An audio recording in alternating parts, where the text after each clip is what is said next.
My name is Kester and I'm the founder of Right Bite Incorporated. And this is a dental company that we make products for people's oral health. And that's my logo. And I chose green and blue because green is for...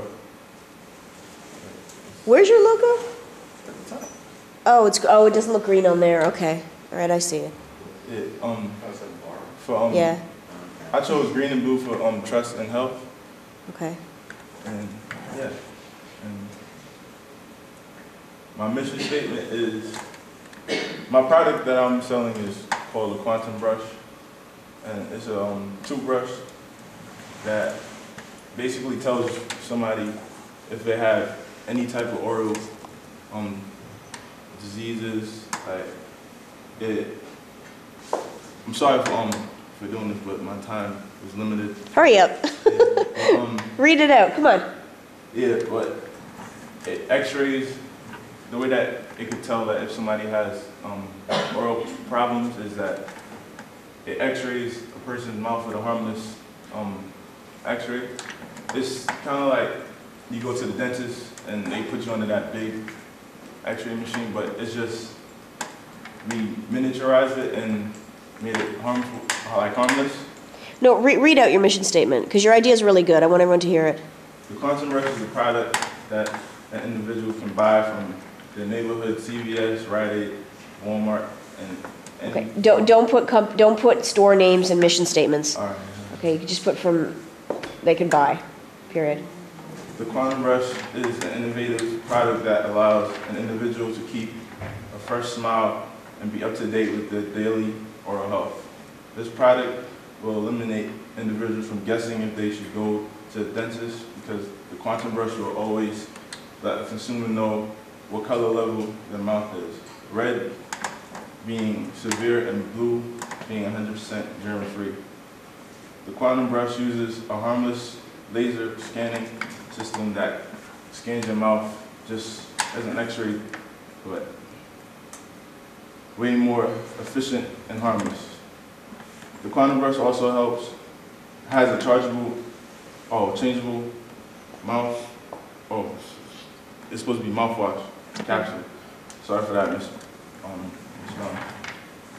That an individual can buy in their favorite flavors. Our product has a lifetime warranty that will ensure that the quantum brush will never die and never give false readings.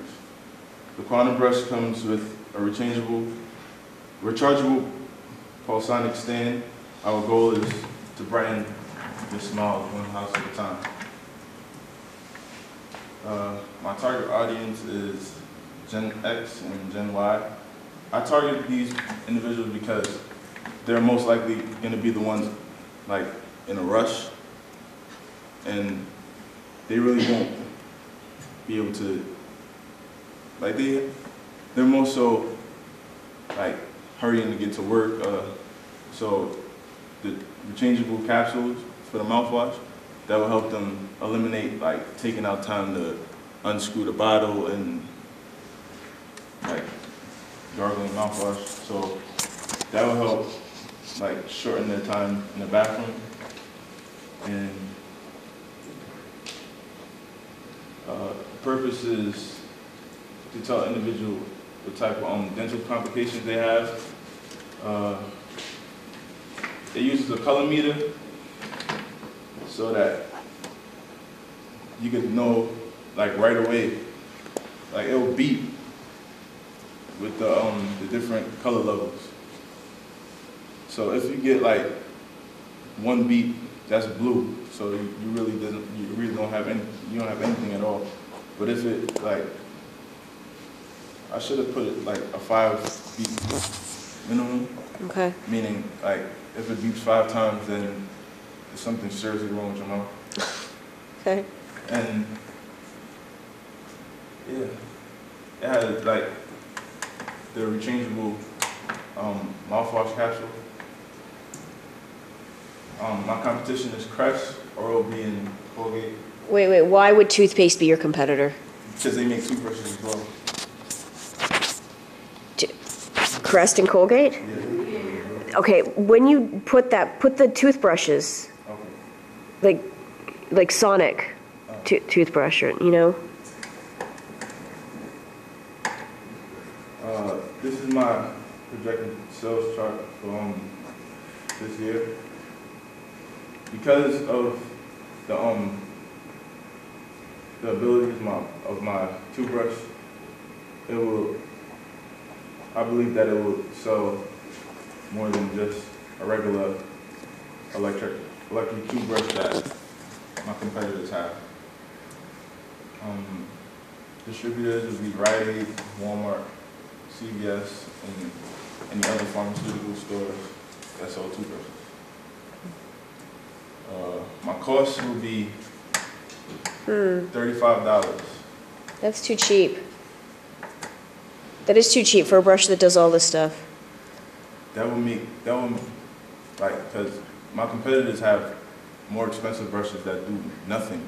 So if my price is appealing to these people, then I'll get more customers. Well, then you won't make any money. That's like that. Did you guys ever watch the show The Office? Where Michael opens up his own paper company and sells all the paper really cheap, and yeah, you get all these clients, but then at the end, you can't pay any of your bills. I bet you different, because if 10 people come in this store and 9 people buy my product, that will practically eliminate the competitors. Okay. How much is it going to cost you to make each one of these brushes?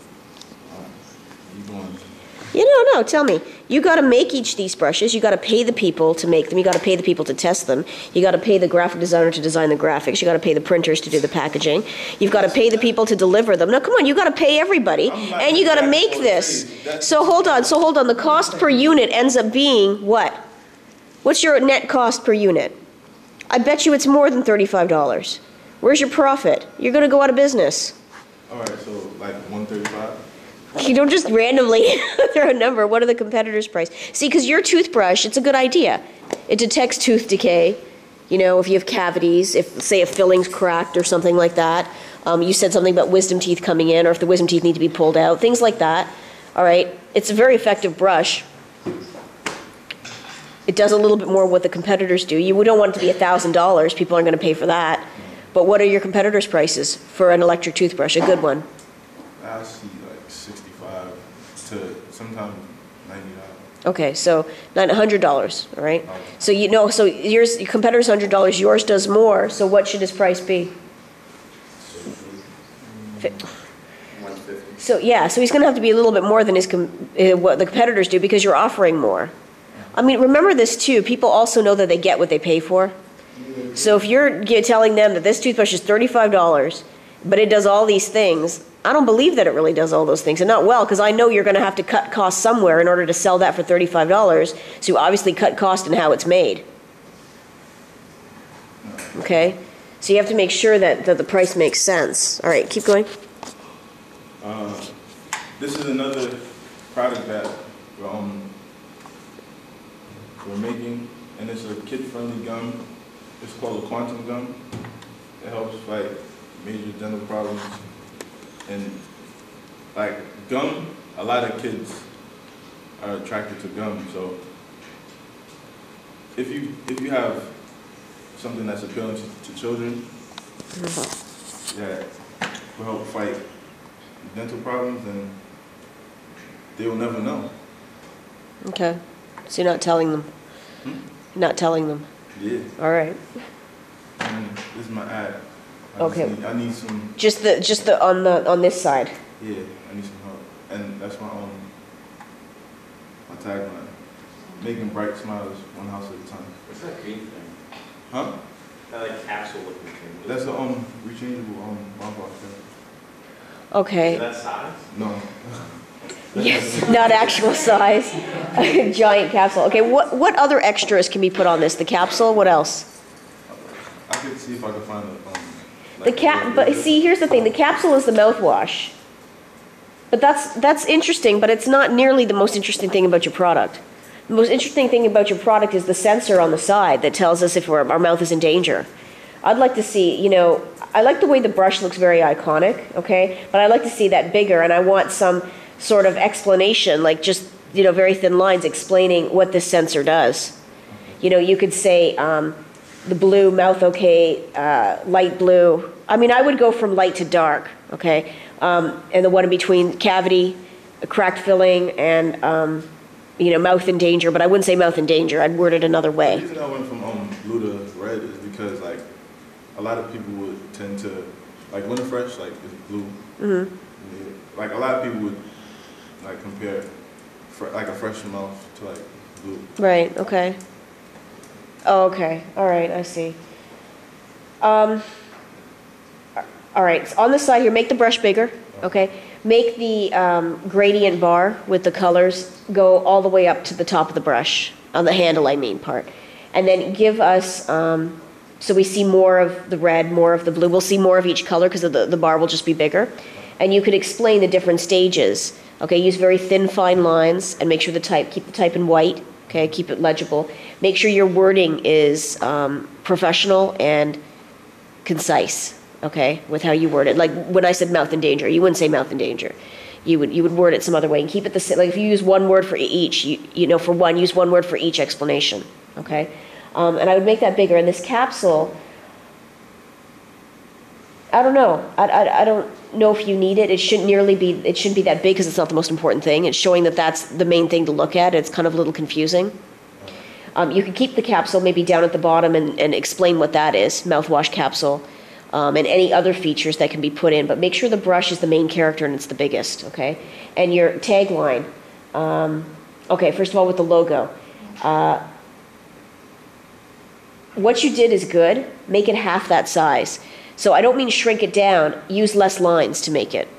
Okay, so if you've got 1, 2, 3, 4 to get to the middle, do 1, 2, in the middle, and then 1, 2. So make it only 5 lines or even 3 lines, okay? All right, and I'd make the lines a little bit smaller to make it look a little bit more technical, a little bit thinner, a little bit more elegant looking, okay? So it looks more precise.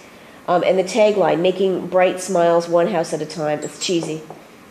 Making bright smiles. It's not just about bright smiles, though. Because what the product does is really, it is your at-home dentist. So play on that.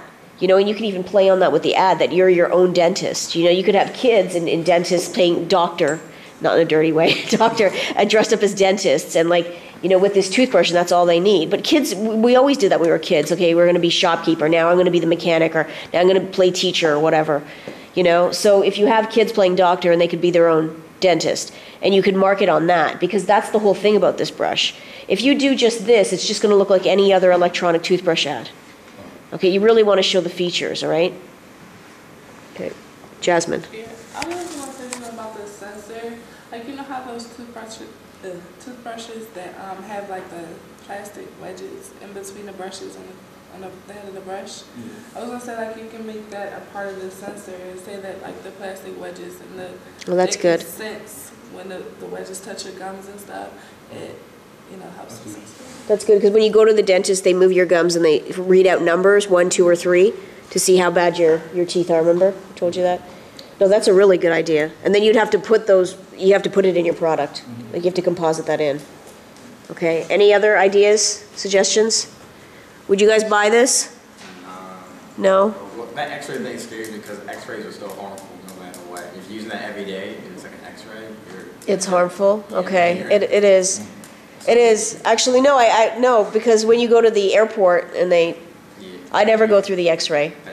I'm like, yeah, no, go ahead, molest me, that's fine. Because there's a lot of danger in that. Those full body X-rays, don't go in them. I have it on tape telling all of you, do not go in the full body scan X-ray. I mean,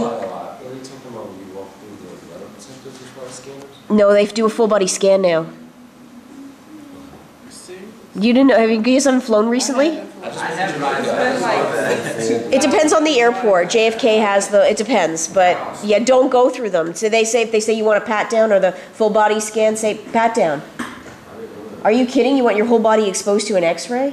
Oh, no. That's what X-ray technically goes time to give an X-ray because it's where their bodies, yeah, that's what people were upset about, yeah.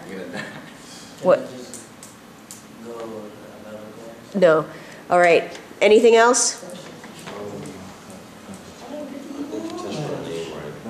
Sorry? You're absolutely right about The- bringing bright smiles to your house. Yeah. It does more than just keep it. Yeah, it does. All right, thank you. Let's clap. Yay.